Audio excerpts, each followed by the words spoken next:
welcome back to Couch Fridays with Perk and Grind. I'm the perky one, Summer, and Mr. Grind himself, Anderson. Nice to meet you, Anderson. Nice to meet you, Summer. No, that's my boo, and I love him.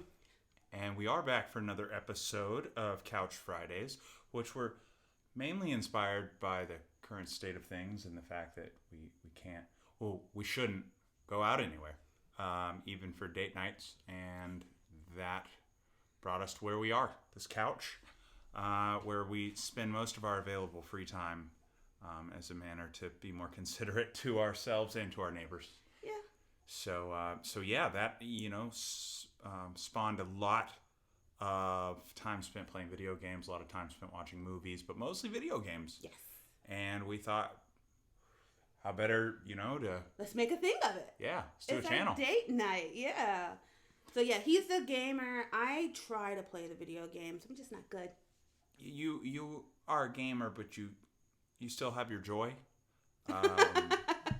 You do keep it perky. She does. There's a lot of times I don't rage quit, but I think long and hard about it. I don't ever think it crosses her mind, because I am the grind.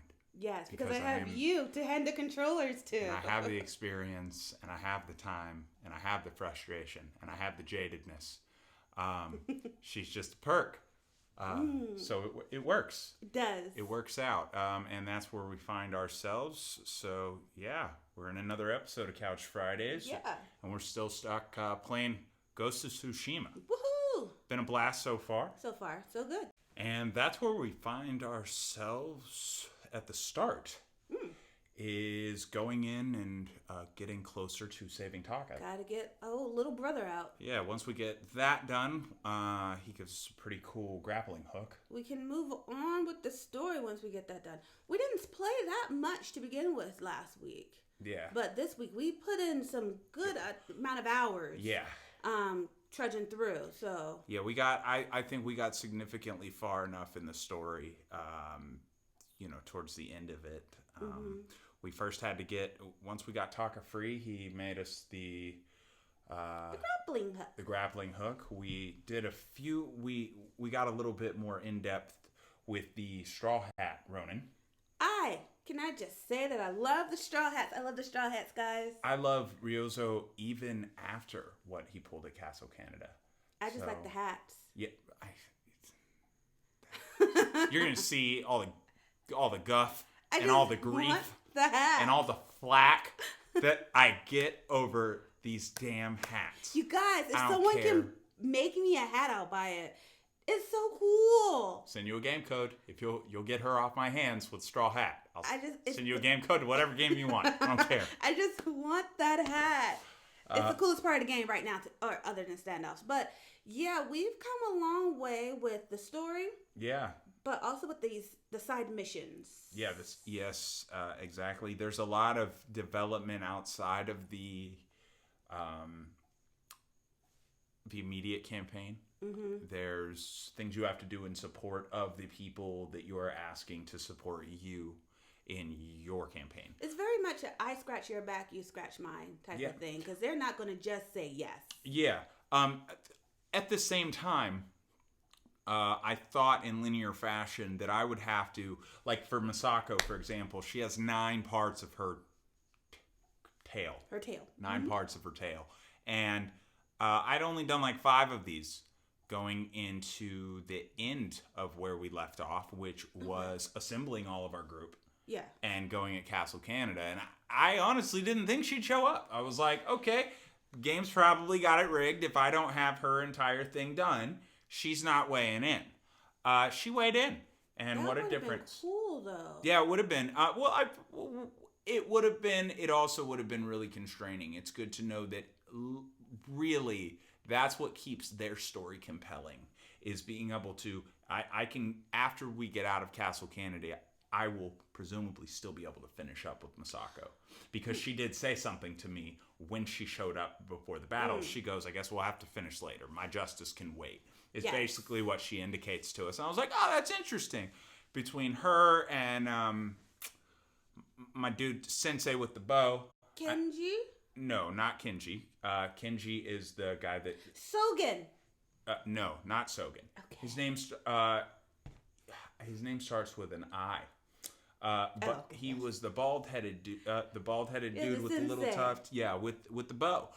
Him, Izuhara? Maybe. But yeah, he also has a lengthy, multi-part tale. And be cool to, repay him for helping me out at Castle Canada as well. But I think that the side quests equals the main story. Because without them, and it's not that you can't progress in the side or in the main story, is that it wouldn't really make sense. You don't know what these people have at stake, and you also don't know what they're giving up to be there. They're giving up a lot. In the fight. Again, Masako... Masako, you were right. Oh, okay. Mm-hmm. Put off her vengeance that has very little to do with the cons at this point. To come and help me go after the cons.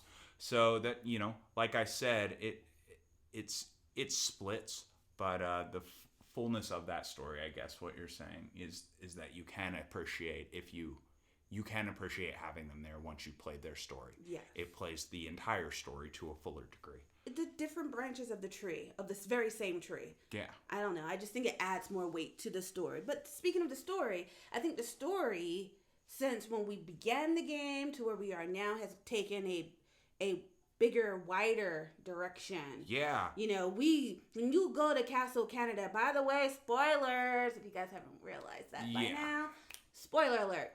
Yeah. Love you. When you get to Castle Canada, which you don't think you're going to get to until the end of the game. Yeah, honestly, when I started this game, it had such a blockbuster intro and everything. You figured, okay, that's in game. Killing this fat bastard and getting my uncle back. That's what you think, and you hit that part around 3 hours in. It's just like, wait a minute, what? And then you discover that there's more, and you discover a second island, but not before you discover that your uncle he's kind of a tool. He's kind of a D-bag. I don't really there's some interesting developments creeping up. I don't know so far, but immediately after you rescue this dude, he seems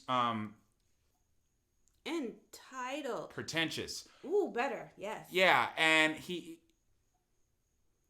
doesn't get along with Yuna. I'm not sure what that's going to equal for later, because you see a loyalty brewing in Jin towards Yuna's side as well. Mm-hmm.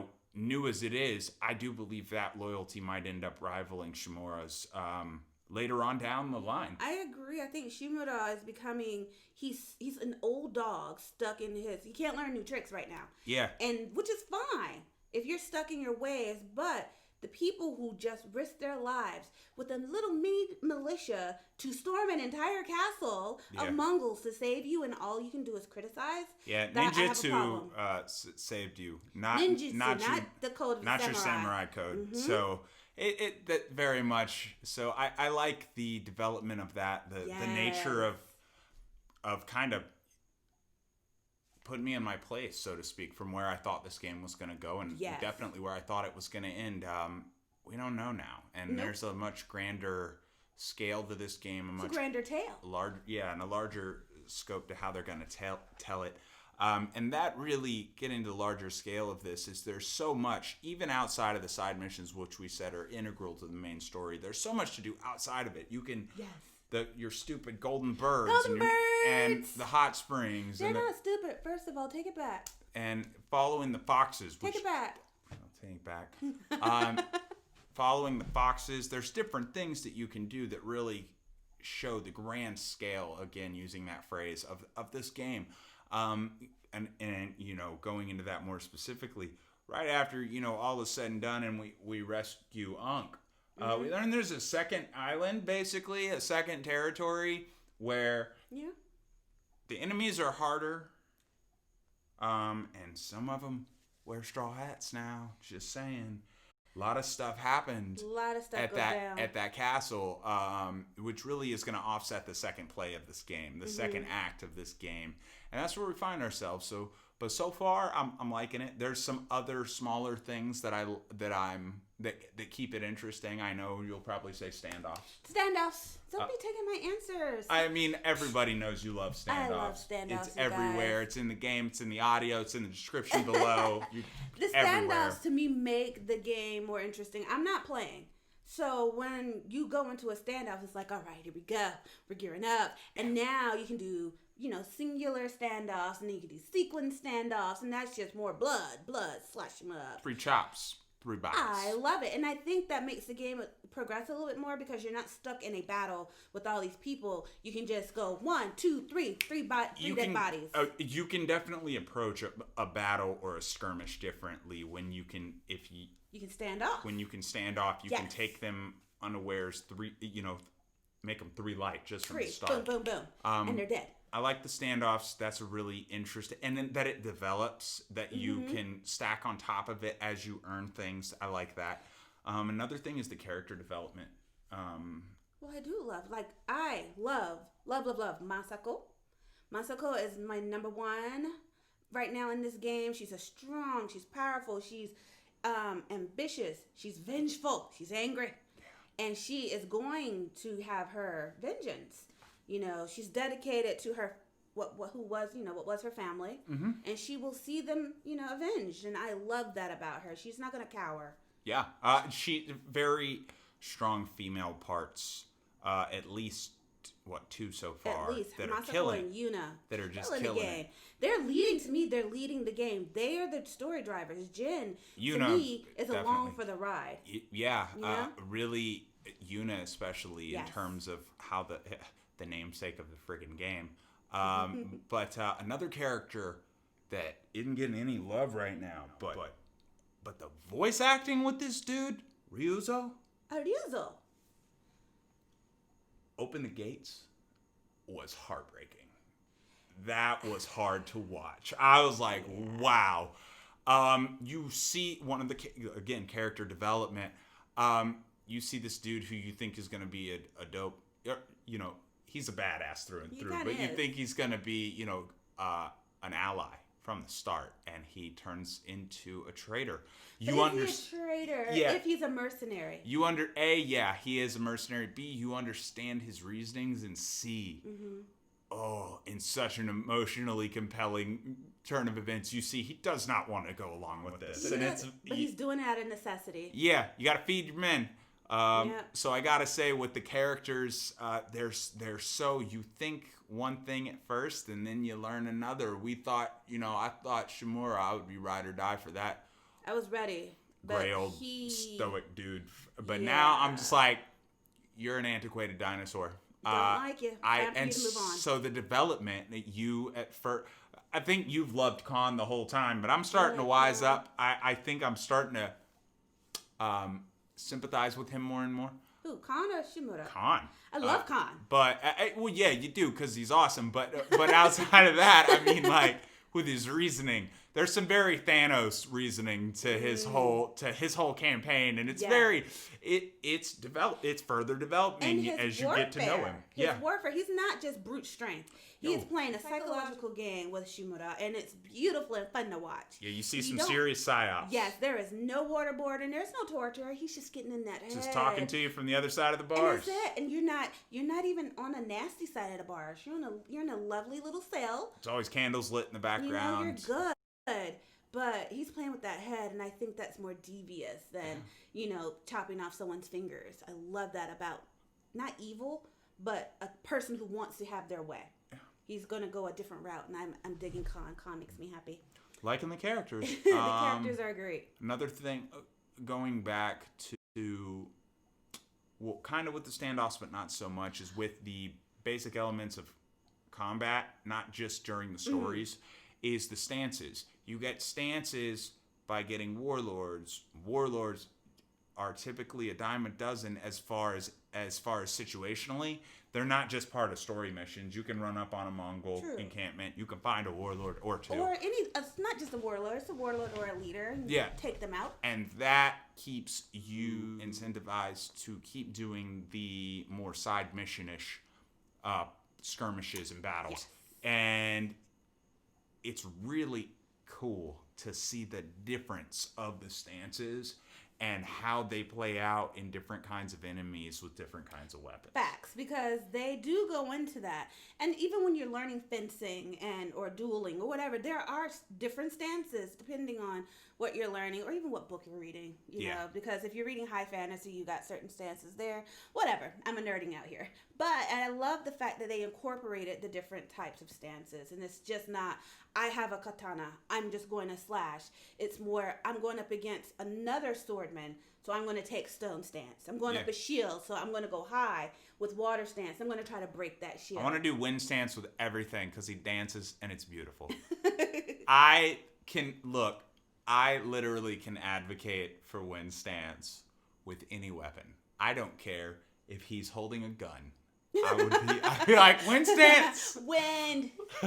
Let's do it! But you can't triple triangle and break that guard. But I can dance. Oh, okay, my bad. I can dance.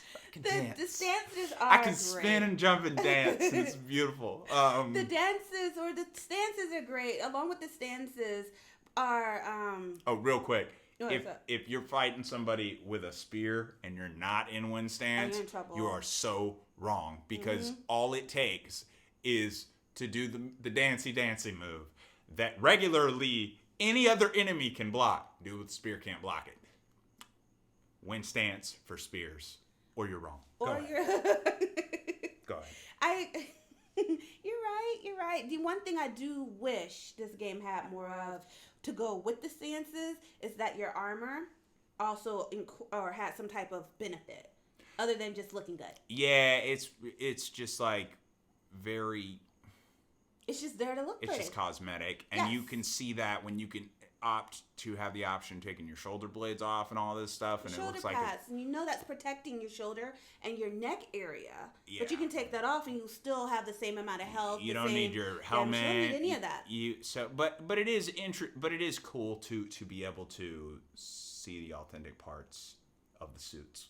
I like things. that. I quite frequently change it according to situation. Straw hat. She finds it hilarious, and I'm not wearing a straw hat most of the time. He won't, and it's really upsetting me. But he does wear the really cool ninja covering here, which makes the assassinations, BT dubs, I love the assassinations, especially aerial ones, so much better. Tip of the sword from here to like here. Just hilt deep, and it all just up makes... in you. All up in your business. And then he pulls it back out. So that is just wonderful to see. I just wish the armor had a purpose. Yeah. If that makes sense. Well, it's well, I guess that gives it something interesting to watch from your perspective of being, the spectator. Yeah. I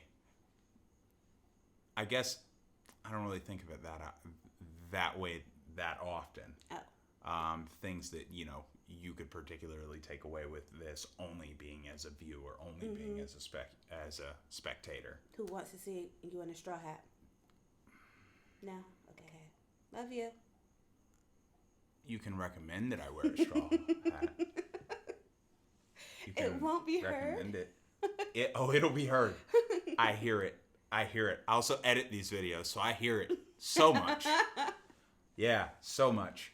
But that doesn't mean that I'm going to wear it. He's not. But I will say one of my things, really quickly, little tip. Ahead of time, meet with your merchants because they'll give you colors for your suits. And that stuff is critical. Ahead of time? Yeah.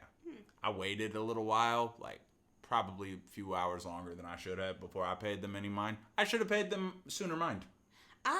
Well, you can say see your merchants. I think if you were to play this all over from the beginning, that you should, pay more attention to the golden birds. Mainly, and I say this because they're a nuisance, but they send you to They're everywhere. They send you to good stuff. You get good stuff. But it's so annoying. You're just everywhere. I just want a rhythm to where I can just do what I want. No. Arthur Morgan wouldn't follow no gold finch everywhere. But the other thing, in addition to the bird that you're going to continue to ignore, I think you should go after the encampments more. Take out more leaders and get your stances fair enough. Once I feel like once I get my move set, not my stances, my as far as the parry moves, the parry added advantages of like the perfect parry and things like that. Once I can get all of that stuff good to where I am more of a one-man army, I'll feel more comfortable going after those Mongol encampments. But I think it's going to be harder on this second island or the second part of the map. Oh, I will definitely be going back to Region 1 to collect stances. I'm not just going up against any straw hats for fun. Okay, because those battles take forever. They're insane. You just die, just dead. But yeah, if you watch the Couch Chronicles, you'll get to see that. Lots of death. Yeah, you'll get every time. Every time. There's a few. What was the one? The random straw hat that just wanted to There was a duel in the wetlands that the bird led us to. I'm just rolling around in this mud, and I think he killed me probably 3 or 4 times. But I was like, once you're in it, you're locked. You have to win, or you don't get. You're just stuck in a loop. Yeah. So we did that. But again, if you watch the Couch Chronicles, you'll get to see that. As well as, some of our funnier moments that we don't always have time to bring up, but they're still fun to watch, still fun to play through. It's just chronicling our entire adventure of the game from start to finish. Yep. Pretty uncut and raw. Exactly. If you watch that before we broadcast this segment each week, you'll know ahead of time. We won't have to tell you, spoiler alert. Yes, because you will be caught up with us. You'll be in the know, unlike all these other Joe Schmoes. We love you, Joe Schmoes. Love you. Watch the Chronicles. Go get them crons on. Anyway, but yeah, that's where our last Couch Chronicle left us, was having just escaped Castle Canada, and where were we? Yeah, and we had regrouped with Shimura after the little battle in the town. We held the town. Yeah, Shimura has a kind of disagreement with Yuna, and I think that's gonna end up as something later. We'll see. He's gone, by the way, which makes the game. You would think when you rescued him, you're like, yeah, we got Shimura on our side. Immediately, boom. I'm like, I don't like you. And then the last thing you see is what Khan warned Shimura before he left him in his cage to be freed by Jin. He said, I'm going to your home castle. Yep. I forgot the name. Toyotomi? Something. Yeah. It's not Tomatillo. It's something else close. Sorry. And you see him sieging the gates using Ryuzo as an enforcer, and that's where you see some of that awesome voice acting, and you really see how compelling this dude's struggle really is. The struggle is real, especially inside. You can see how torn he is. Yeah, having to brutalize his own people. So that's really where it left us, and left us hungry for more. Yeah. Hopefully left you guys hungry to show up and join us. Yay! Join us on our date nights. Indeed. Well, yeah, that's about it for me. Me too. All right. Well, I'm Ointment Fly, also known as Anderson. And I'm Summer Nosuke. Summer. And in the meantime, stay perky. And keep on grinding. Bye.